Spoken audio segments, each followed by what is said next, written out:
What's up, everybody? Ezekiel the Third here, and I'm here to interview. And we never actually discussed this. What would you like me to call you? Because I've always known you as a Yeti dude.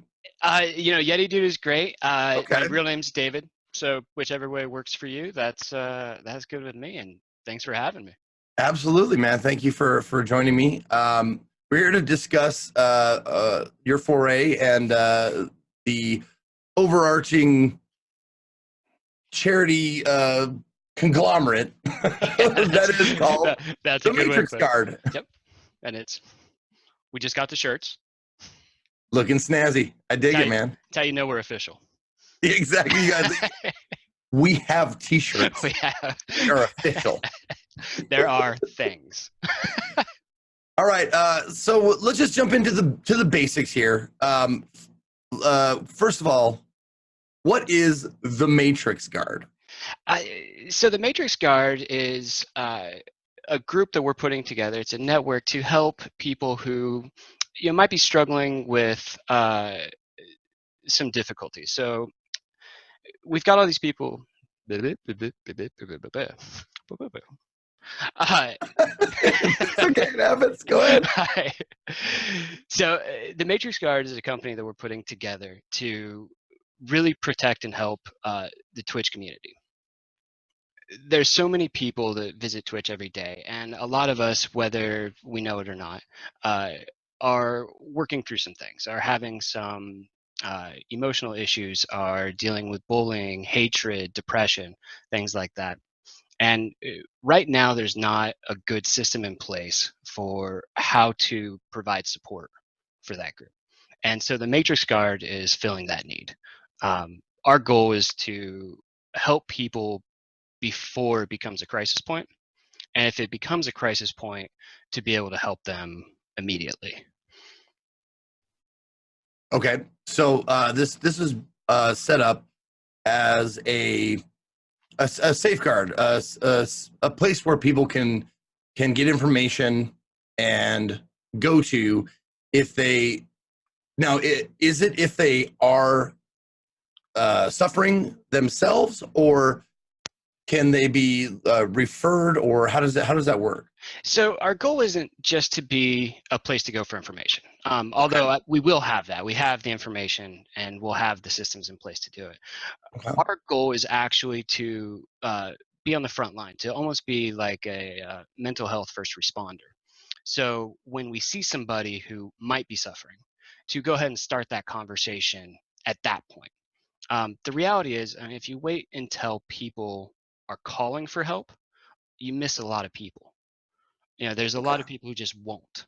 Um, so our goal is to be able to be close and be in the community enough that we can identify it early. Uh, so that's the primary objective. Now, as far as the information goes, information is definitely a strong point, but we want to be able to actually take them all the way through the process. So it's going to take some time to build, but eventually we will actually start the conversation with them early. If they say, yeah, I would like some help. I'd like to talk to somebody. I'd like to talk to a life coach. I'd like to talk to a therapist. I'd like to, you know, whatever need that they're willing to address. And Hmm. then we would actually take them to the person, make sure they get a good relationship started, and go through with that trained, certified professional.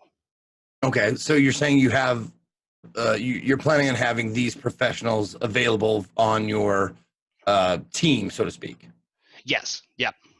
Yep. Okay. Absolutely. Okay. Now, do you go out and seek out people who might be in trouble, or do you wait for them to come to you, or someone to suggest them, or how does that work? Uh, so we want to be in the community. So what we're doing is recruiting Vanguard streamers, which are creators who want to protect their community. And what we're doing is putting guardians in their streams. And a guardian is kind of like a mod, but instead of their job being helping chat in the stream go effectively, their job is to kind of be on the lookout and chat for at-risk individuals, people who might be hurting, people who might have a need. um, And what they'll do is, let's say someone says something like, man, this is day 1,000 in a row that has just really, really sucked. Mm-hmm. I don't know about day 1,001. I don't think it's going to get any better. Mm-hmm. They would just start a message with them, say, hey, I see what you're saying there. I get it. It's hard when we have a lot of days in a row that aren't very good. Mm-hmm. Um, would you like to talk about it? I'm here for you. Mm-hmm. So the guardians are the ones who will actually identify, and we'll train the guardians on what to look for, how to be a first responder. Almost think of it like mental health CPR. Sure, sure. Their job is to identify some of the warning signs, kind of figure out how much risk there is involved with the person, and to be able to take the next step from there. And the next step might be, hey, look, I'm here. Hang out in our chat, hang out in our community. We're good people here. You want to talk more? I'm right here for you. Just drop me a message anytime. Or it Mm-hmm. might be, it sounds like you're going through some things that you might want more specific help. Here are some people that we can get you connected with. They're free to talk to them. Let's go ahead and get you in touch if that's okay with you. And then they would take them. Or it might be, man, I get that you don't want to talk to somebody, or I get there's a lot going on. Here's some resources for kind of uh, self-healing with stress. Here are some things that you can do to that have been shown to be able to help in these situations. So it's a threefold. It's one, identifying and being there. Mm-hmm. Two, directing them to a higher, more professional person. And three, giving them information on how to self-help, self-regulate. Very cool. Now, how do you identify yourselves in like a chat so they know that you're not like we work on the internet Yeah. full of trolls, full of people who are just in it for the lulls or whatever. How do you identify yourself as someone who truly genuinely wants to help rather than someone who might be just having a laugh? That's where we rely currently on the Vanguard streamers. So we want the Vanguard to feel comfortable with their guardians, and Vanguard streamers are just the creators who've decided to have a guardian in chat Mm-hmm. to have that protection for their community. So we need them to be comfortable with their guardians. We need them to know who their guardians are. We don't want to have, say it was for your channel. We wouldn't want just somebody random in your channel because you're putting a lot of trust in that. So we want it to be somebody you're comfortable, Sure. The goal is to have specific badges for the guardians. So, like the mods have the sword. I was actually gonna bring that up. I was like, Yeah. what would really help is if there was a like some sort of like shield badge, but don't do that because that's mine.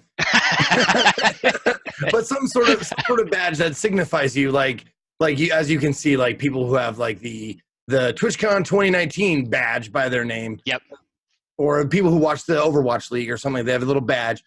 That's what I was going to ask you if you were going to try and get one of those. Yeah, absolutely. And one of the one of the more in-depth things we're looking at, we want a way for people to be able to self-report as well. So somebody comes to a channel that they know is a Vanguard channel. And they go because it's a safe community, and they decide, I really just need to talk to somebody. I feel like I need to, but I don't want to be shouting out in chat. We want them to be able to click on that badge, and it'll immediately take them into the process. So it'll immediately connect them to somebody. So it's a self-reporting mechanism as well. Okay. Okay. Um, when you say start the process, what does that mean to you? So start the process is just when the conversation gets started. So that could be the guardian sending the whisper that says, hey, I saw that you said this. It sounds like you're having, a tough time. Start the process if it's self-reporting. Eventually, we want them to be able to connect directly to the exemplar. So if they know they're in need, they don't want to deal with that first person. They just want to get help now. Start the process would be clicking the link and going directly to the exemplar. Okay. And the exemplars are trained, certified professionals. They're the ones who do the crisis management. They're the ones who, they're the therapists, they're the certified life coaches. Um, going back a little bit, I want to know like how this came about as far as the impetus to create this the Matrix card So came. that's a great question. We have 3 founders. The one whose idea this was originally is a amazing woman named Deb Kromick. And she lives in Colorado, and Colorado has had way too many school shootings, and relatively close to where she's at. About a year and a half ago, she has children around high school age, and it just came to her that something needed to be done. And her son had just started streaming on Twitch, and she saw somebody who went from, and this is her story. So Deb, I'm sorry if I'm sharing your story, and I'm sorry if I get the details slightly wrong. We'll know you're paraphrasing. It's okay. Yeah. But she saw her son go from somebody who was very introvert, seemed to be, maybe depressed is too strong of a word, but not living his full life. He Sure, didn't withdrawn, like that kind of stuff. Exactly. Okay. And she saw over the first couple months, all of a sudden he started, kind of perking up, asking her how her day was, asking her about her businesses. And she found out that he had been streaming, and that streaming had given him that confidence, had given him that direction. So she took an idea of, we need to stop the hate, the violence, and took the life bringing that can be Twitch and social media, and came up with this idea. And that was 2018. So over the next year, she looked for people, places to help start the business. She didn't know Twitch very well. So she was looking for somebody that had the same heart, shared the same heart space as her, and that really connected well. And that's where she actually found my wife, Punch Life Back, Catherine, who was streaming life coaching and had just started streaming life coaching, the idea of helping as many people as she could. And then through their connection, Deb came out, spoke with us. They met me, and they kind of liked me too, which is nice. It's nice to be one. That's a benefit. Yeah.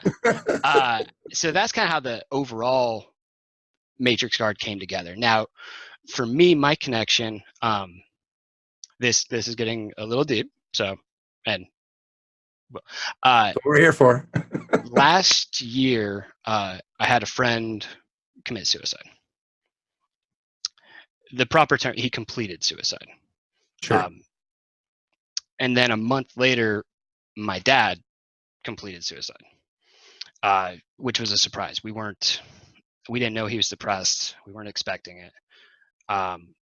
He had what I've been told is classified as hyperactive depression. I don't know if that's the proper term. I might be butchering it, but it's depression, but the person is super outgoing, really engaging.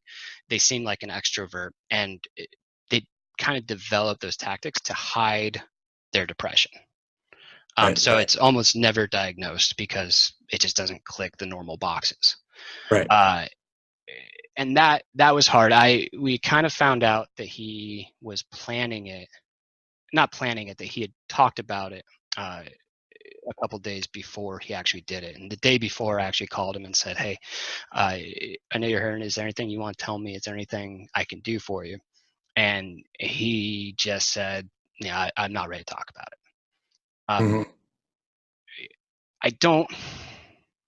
He didn't plan it. If that day had gone 5% different, it wouldn't have happened. I don't think. Doesn't mean he wouldn't have done it in 3 days, 5 days, a month. But what really struck me is that he knew he was having the struggles, but he was embarrassed to talk about it.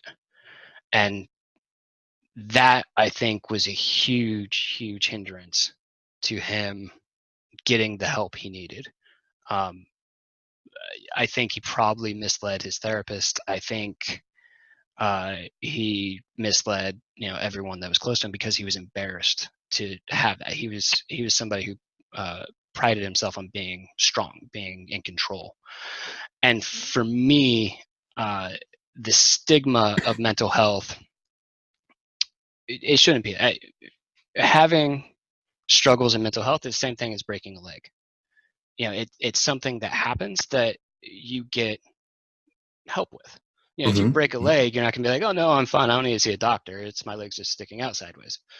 Like, you're Right. going to go to a doctor. And so for me, making the help accessible to where people don't have to come up with their own information, they don't have to find their information on their own. There's 50 different crisis hotlines you can call, but none of us can think of the number off the top of our head. Almost none of us. Right. Sure. There's just not a good, easy, and if you do the search, fine, you get it. But when you're in need, doing the search is hard, because you also have the stigma of admitting to it, going through it. So my goal is to remove the stigma and to make the help accessible. That's my personal goal with the Matrix Card. It's funny they mentioned that, because that's exactly how, because my mother has been suffering from severe depression for all of my life. And it's been a real roller coaster thrill ride. Yeah, I bet. But that's what she said. She laid it out to me almost exactly like you laid it out to me, that um, having a broken leg and having a broken brain are both things you need to take care of, and there's no shame in either. And there shouldn't be. There should never be, because no one wants that. Yeah. But you don't walk off a broken leg. You can't walk off a broken brain, No, exactly. And there should be no shame. And that's why I try to be very candid about her struggles, my own personal struggles, and that kind of thing. So I think you're on the right track. I think it's very important to remove the stigma of I'm weak, therefore I don't want to seek help or whatever. Yeah. If you don't mind, what's your mom's name? Lori. Lori. Mm-hmm. I've seen her on cast a couple of times, but I never got her in. Yeah. She is a wonderful woman. She is. She's a hoot for sure. She's fantastic. Yeah. Yeah. So that's my minor experience with that. And I do get messages from time to time from people saying I was having a rough go of it. I was depressed. I was having suicidal thoughts and that kind of thing. And your stream helped me to get through it, to see the other side of it and stuff like that. I mean, it doesn't happen every day, but it happens often enough where it feels like Twitch is the right place for you. Maybe how's that make you feel to get those messages? How does it make me? I'm humbled. I'm grateful. Right.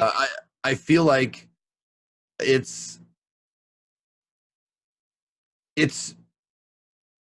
a big step to tell someone how you feel, and especially if it's something of that nature. Right. And I feel like I'm doing something right if people feel like they can tell me those things.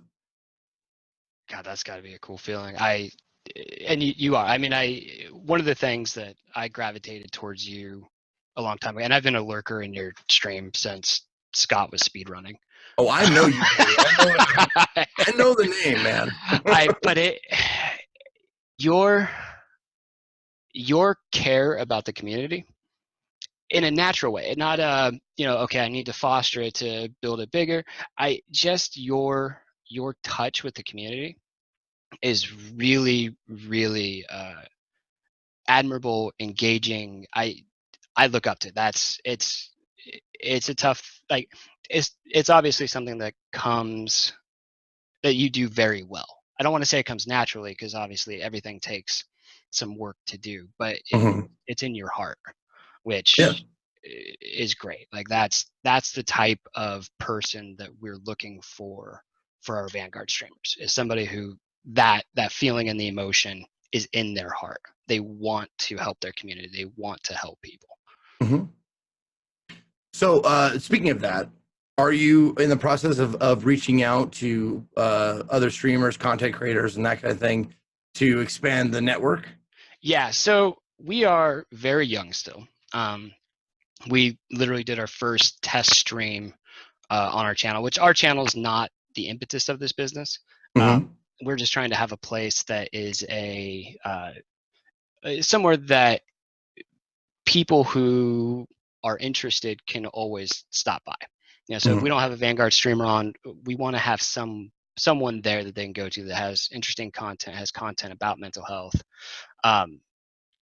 So our stream isn't the crux of our business, but our first test stream was just last week. Our first big stream is just happening, on the 20th. We're going to do a 24-hour stream. Mm-hmm.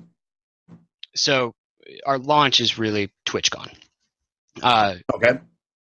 So we're slowly building the list of Vanguards, the list of streamers who are going to be helping, who are interested in helping.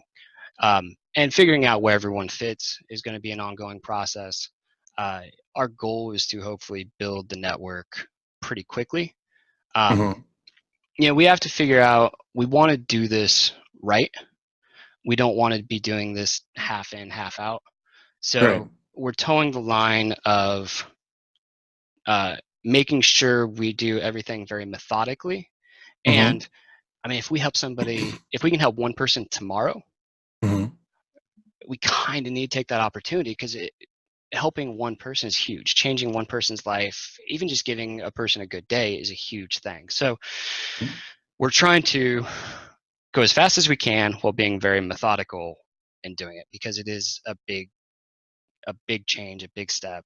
And there's a lot of moving pieces, and there's, it's a big issue, it's a heavy issue, Right. and it's an urgent issue. And so yes, the Right. very long answer, the very short answer is, yeah, we're currently doing the reach out. And if anybody is interested in becoming a Vanguard streamer, That was my next question was absolutely. new Vanguard streamers and new members, like Yep, people who are in chat and stuff like that. I would love to absolutely. hear how that works. People who are interested in becoming guardians, our website has several places to sign up to recommend somebody. You can always reach out to me personally, is david.w@thematrixguard.com. We should be having something in our banners down below to help sign up, log in. We want to give people as many ways to join us as possible. This is a big problem.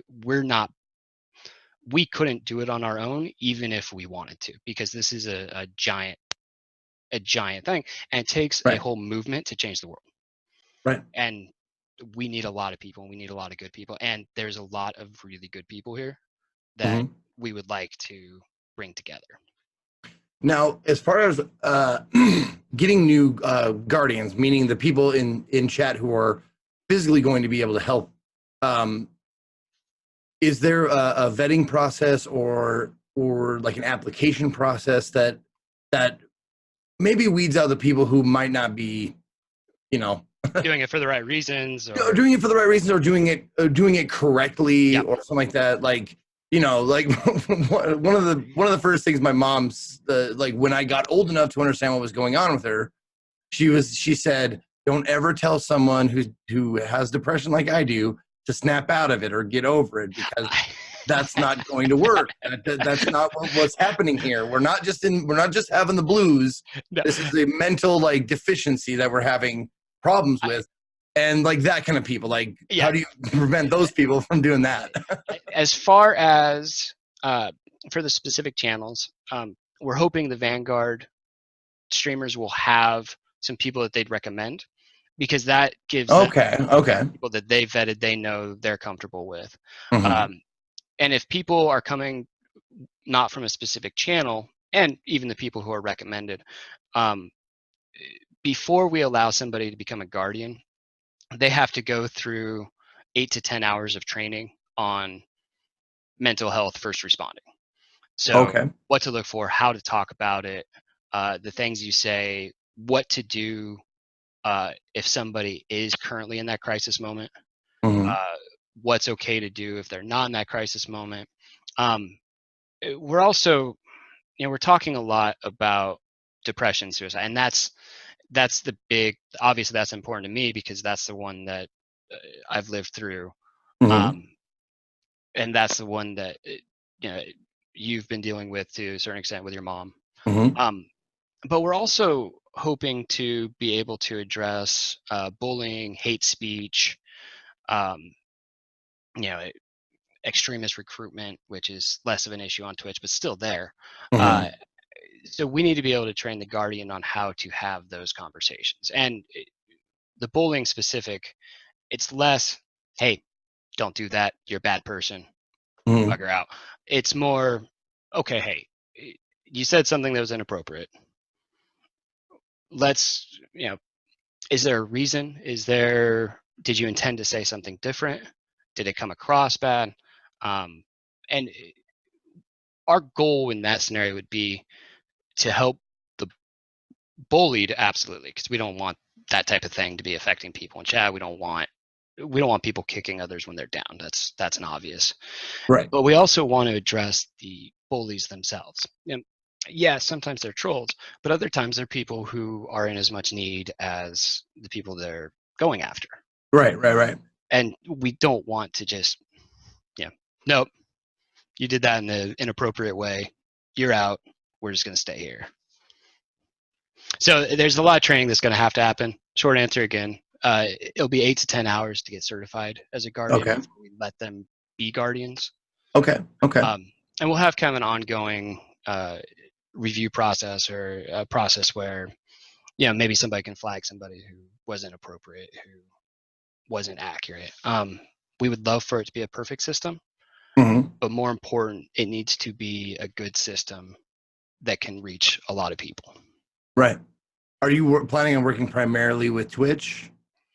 So Twitch is the right place for us to start. Mm-hmm. For the things that you said, the Twitch has built an amazing community. Mm-hmm. 99% of it are good, helpful people. Look at your St. Jude's fundraisers. Look at Games Done Quick. It's the Twitch is very close. Are you? I got the shirt on, baby. Maybe don't advertise another charity on the thing, I'm all for it. But like, Hey, dude, I'm wearing it. I am all for people doing good. Let's go ahead and pump up the people doing good. So Twitch is close to fulfilling that promise that social media had when it first came out, which is connecting people who otherwise wouldn't be able to interact, to building meaningful relationships. So that's been it. Twitch is also the largest streaming platform. So our potential good that we can do is much, much larger on Twitch than if we went anywhere else. Mm-hmm. Things like we eventually would like to go to other social media platforms because our goal is to be able to help as many people as possible. That's our bottom line. That's our decision making processes. Let's help as many people as we can in an appropriate way. Sure. So yeah, right now we're focusing on Twitch because we want to do it right. Mm-hmm. If you try to do everything, you kind of become that whole Renaissance, good at everything, not master of none. Right. Yeah. Sure. Sure. Sure. We don't want to be a master of none. Mm-hmm. Okay. How this might be a weird question, but in order to expand any sort of even charity, nonprofit, whatever, you need money. How are you planning on doing like fundraising and that kind of thing? So we're actually not going to be a non-for-profit. We are Okay. intentionally being for-profit Okay. for a couple reasons. When we sat down on the business structure, how we wanted to do things, we kept being like, okay, and we want to be able to help this group earn money by doing good. So the healthcare industry as a whole, and the mental health care specifically, you can't make a good living right now doing it. People who are on the crisis hotlines are almost all volunteers. Sure. A lot of people spend several years in the industry helping and then move on to something else where they can actually make a helpful living. Hmm. We want to find a way to help people who are doing good make a Hmm. living doing good. Oh, And wow. Okay. there's a lot of different players doing that. And when you go with a non-for-profit, there's a lot of restrictions to keep your non-for-profit Hmm. on who you pay, how things go like that, which would create a lot of hurdles for us. Um, number two, or number three, because number two is the lot of hurdles. Uh, taxes are good. We want to be part of the communities that we're involved in, and Hmm. we want our money to go help a lot of these projects that are already in the works. So we want to be paying taxes. We want to be paying our fair share. That's an important part for us. Okay. So the three reasons we're intentionally, for profit is so we can help people who are doing good make a living doing good. We want to be involved in the community. We want to pay the taxes to the community, and we want the flexibility to get creative on getting money to people so they can do this, so it can be part of what they do. Wow. So often do like organizations rely on the altruistic nature of people to keep their business running, to keep the lights on, so to speak. Yep. But the idea that you can get paid to do good things is, like, It's weird, kind right? of blowing my mind a little bit, Yeah. honestly. So when we first had the conversation, it was the same thing. Like, no. You do good things because they're the right thing to do, Hmm. and you find you have to kind of suffer to do it, and that's part of the doing good things is okay. I'm missing out on this opportunity, but it's because I can help people here. Right. And it took a long time to kind of be like, no, wait, like people should be getting paid to do the right thing. They should be able to make a living doing the right thing.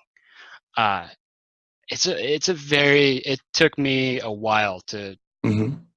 to get comfortable even saying it, but it is. Teachers should be paid more, Sure. medics should be paid more, EMT should be paid more. Uh, you should be paid to help people.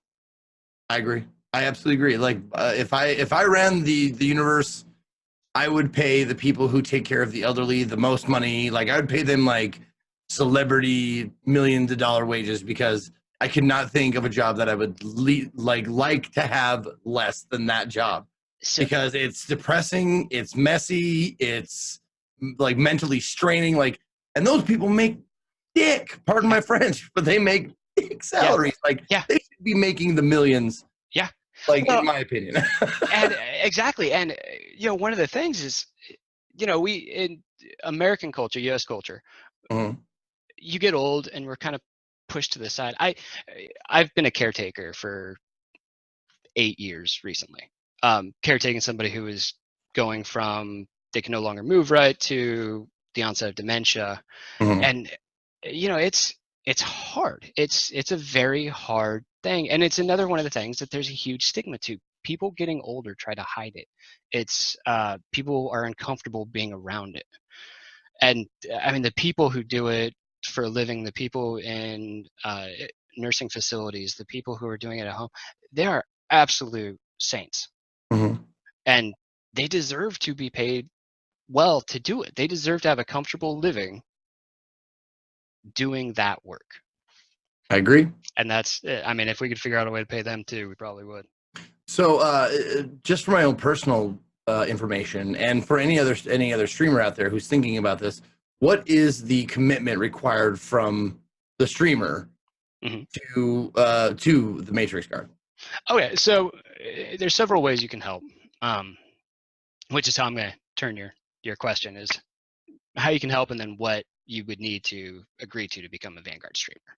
Yeah. So obviously, as we're growing, we don't have Guardians yet, and we're getting everything in place to train the Guardians. So until that Mhm. happens, helping us spread our message so we Mhm. can recruit the right Vanguard, so we can recruit the right people to become the Guardians when everything's in place and set to go. So obviously, we need to build that up before we can be full implementation.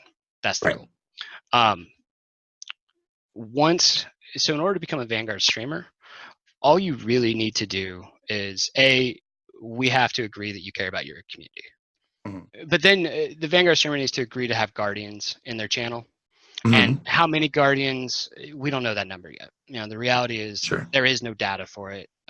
Twitch has no way to track it because it is such an ethereal thing. Who's hurting, who's not. We can say who's the extremes, but we don't know. So they have to agree to have guardians in their channel.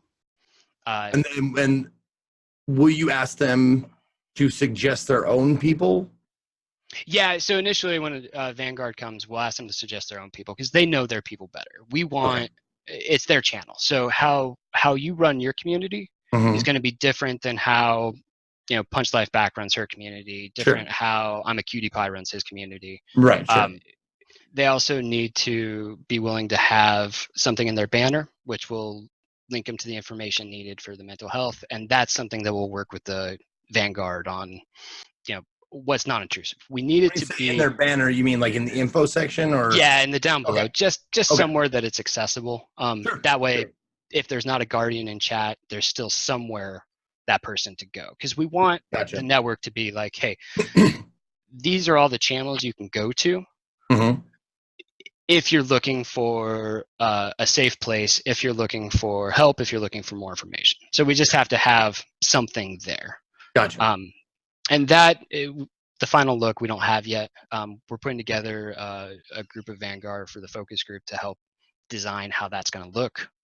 And as far as the Guardians and channel, we're going to ask the Vanguard to suggest their own, because those are people who are already part of the community. They're already familiar with the community. Right. And they're going to be there. And they're going to be there. And how you run your community is different than how I would run my community, which is different than how XY would run their community. So having somebody who is familiar and of that community is a lot better. Now, not every channel is going to be able to have that. If you're a smaller streamer, maybe you don't have somebody who's perfect for that, or maybe you just can't find somebody. We want to have some guardians who are willing to float between channels. To be able to kind of fill in those gaps, help out. So we want it to be of the community. That's a very, very important thing, because they know the rules, they know the normal commentaries, that type of thing.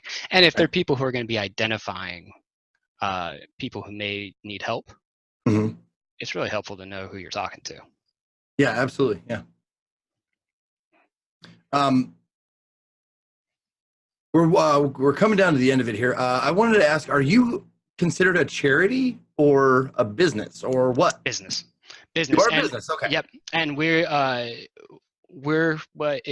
getting our certification as a B Corp.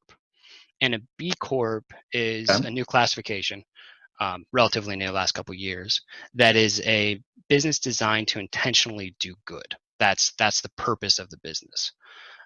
So we're getting certified as a B Corp as opposed to like an S Corp.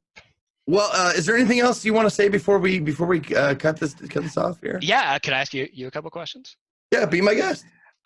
So I want to hear your story of how you fell in love with streaming. How I fell in love with streaming? Yep. Well, that's the thing. I didn't fall in love with streaming per se. Like, I love what I do and I love my job, but it falls under the umbrella of what I want to do and have wanted to do since I was like 15 years old. Is I want to entertain people. That's what I want to do, and it falls directly under that umbrella. I didn't have a specific like dream that I wanted to do. Like I originally wanted to be an actor. I wanted to be stage, screen, whatever kind of actor I could be. And then and I did that a lot. I've been in literally hundreds of community theater like projects growing up. Like I've done plays and musicals and cabarets and all kinds of stuff, improv, all of my life. And I just lived to entertain people. And then this came around and it became something that was viable for a career, viable for like it was making me enough money that I could quit my quote unquote real job and pursue this. And what was the original question? How did I fall in love with streaming? How did you fall in love with streaming? And it sounds like you always loved entertaining, Always, yeah. Mm-hmm. but you haven't matched how entertain. I mean, there's a lot of ways you can entertain. I mean, the theater was entertaining. Yeah. Why is this special? Why is being on Twitch special for that? How's it fill that need? Well, it marries two of my favorite things: video games and entertainment.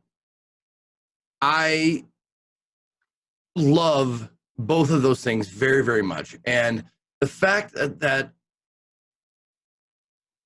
what Twitch has that if I went into acting or anything like that, that wouldn't have is that I have daily, constant interaction with the people who are watching me. Okay. And that's something that I absolutely love. I cherish that. I don't know, like if I went into acting and quit Twitch or Twitch, went under, it would be a huge loss that I would lose, like my community, like the people who I can talk to people who make this possible. Like, give me money to make my living. Like, if I was an actor and I was like, let's say like A-list celebrity or something like that, and I was making blah, blah, $1 million per picture from Warner Brothers or whatever, I wouldn't know who was paying Warner Brothers, like the people who buy tickets to movies. This, I can see who buys tickets to my movie. Yeah, that's great. I know each one of their names. I've said it out loud. I've said each one of my subscribers' names out loud, unless they subscribe offline while I'm offline, which is thank you for that. But like, honestly, I've said every single person while I'm live that has subscribed to me, I've said every single one of their names. And that's thousands upon thousands. I bet I've said like 100,000 names. So see that gives me tingles. That's awesome. Like that connection, that heart space. That's phenomenal. God, that's beautiful. I know. Teary eye, whole shebang.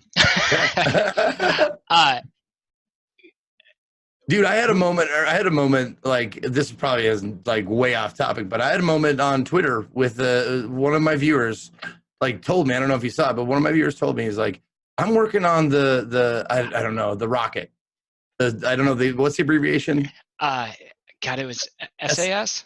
SAS, SLS, something like that. Yeah, I left my phone in the other room, so I can't. There it is, SLS, Space Launch System. And they said, I get like really emotional because his last line was "Us nerds need you nerds," and I was like, "Oh my god!" Jesus. Yeah, like that hit me right where it hurts, right in the store, so to speak. Right. But yeah, it was a beautiful sentiment. And I get it. Yeah, I absolutely get it. Next question I have for you. Mm-hmm. When we're growing up, we all have our hero. For me, it was He-Man. Like He-Man was my jam. Sure. Darkwing Duck and Goliath from Gargoyles. Those were my like three. Who was your hero growing up? Optimus Prime.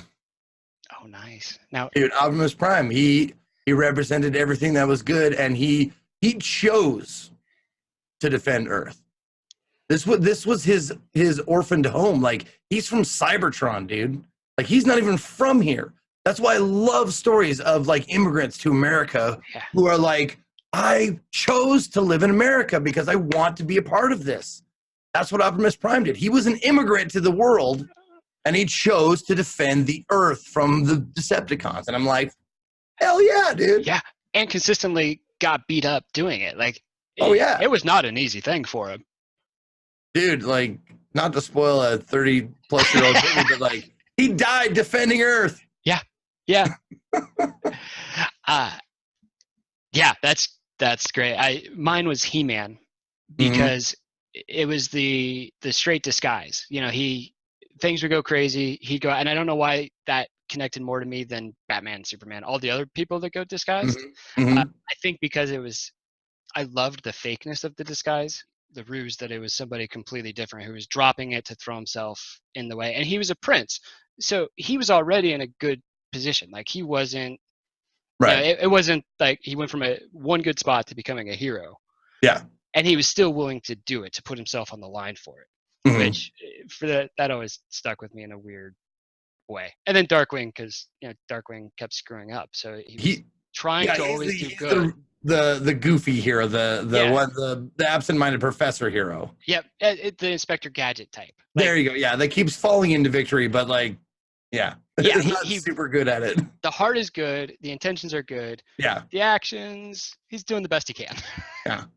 uh, Speaking of He-Man, I still every time I hear that, I still see that in my head, that He-Man, and I hear I have the power. when like the scene switch or whatever. Yep. Oh my god.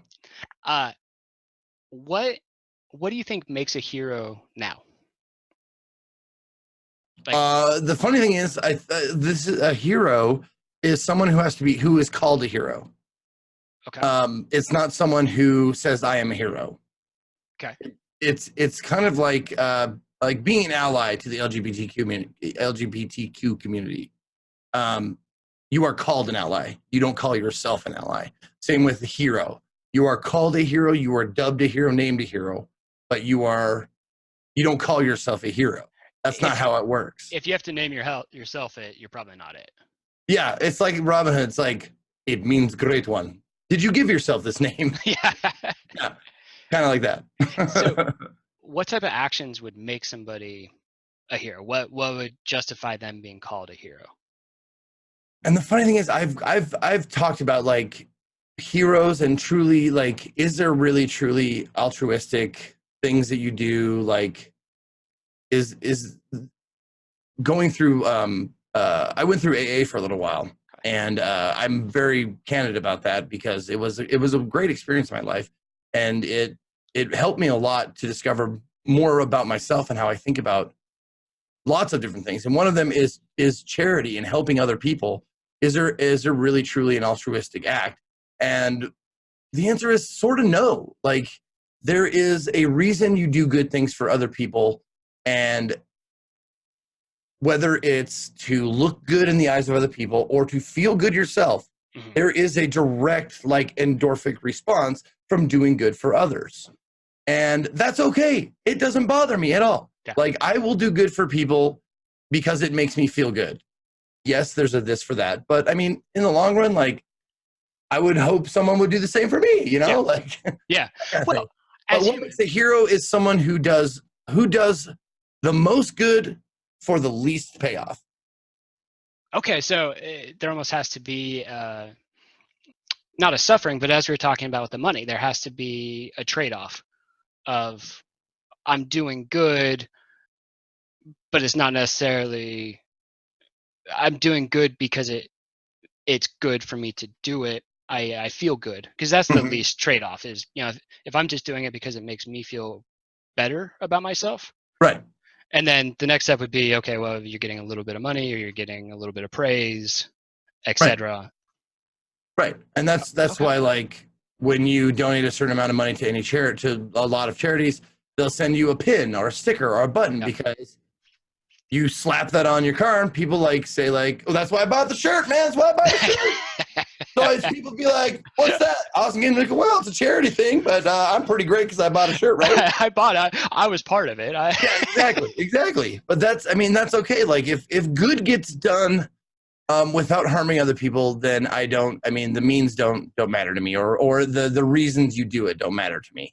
What makes a hero? Like, I would say the biggest heroes, well, not the biggest heroes, but like the heroes are the people who are the base. Like, working with St. Jude as much as I have, St. Jude keeps the lights on with $30 or less donations. That's crazy. That's how they make their money. That's how they make the most amount of money, is people who donate $30 or less. And it blew me away because I've been through that goddamn tour. Yeah. three times. I've been through the St. Jude tour 3 times, and they say the same thing every time. Like, most of our donations, most of the things that the most money we make is from people who do $30 or less. And I think, like, honestly, those are the real heroes. Like, it's because they get almost no recognition, and they keep the lights on for a charity that I hold very dear to my heart. Yeah. And So you yeah, generate like stuff with them. Yeah. yeah, for sure. I mean, sure. I mean, I've raised a lot of money, but like it also has produced like goodwill. Like people know that I'm a St. Jude person. I've gotten a lot of new viewers and subscriptions and follows and all that kind of stuff. So there is a payoff for that, Yeah. for sure. But the people who don't get paid off, I think, are the real heroes.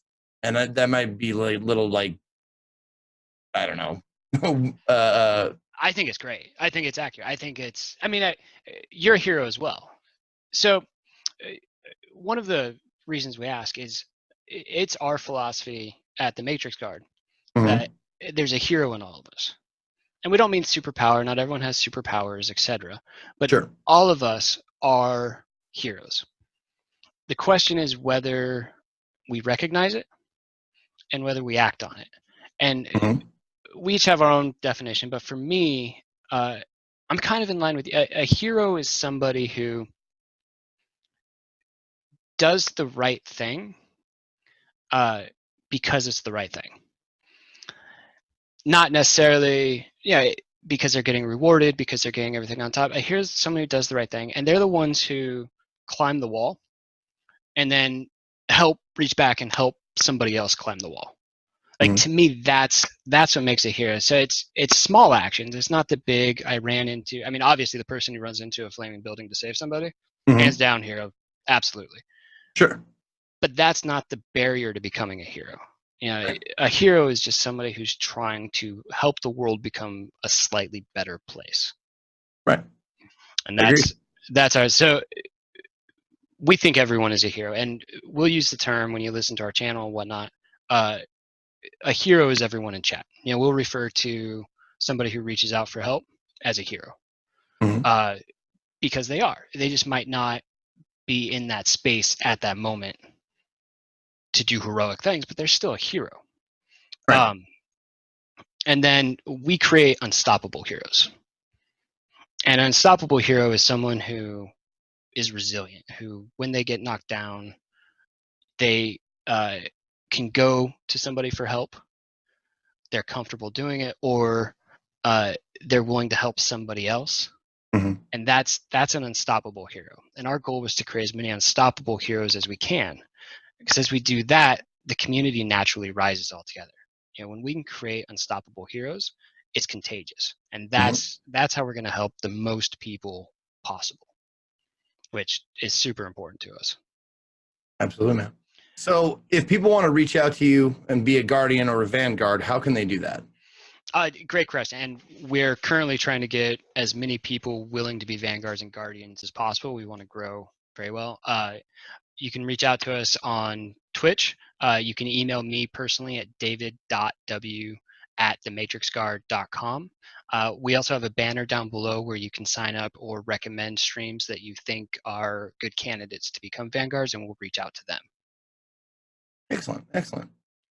Well, thanks for having me. I hope you enjoyed yourself. I had a great time. I had a blast. Thank you. And yeah, it was a pleasure. And thank you for doing this. Can't thank you enough.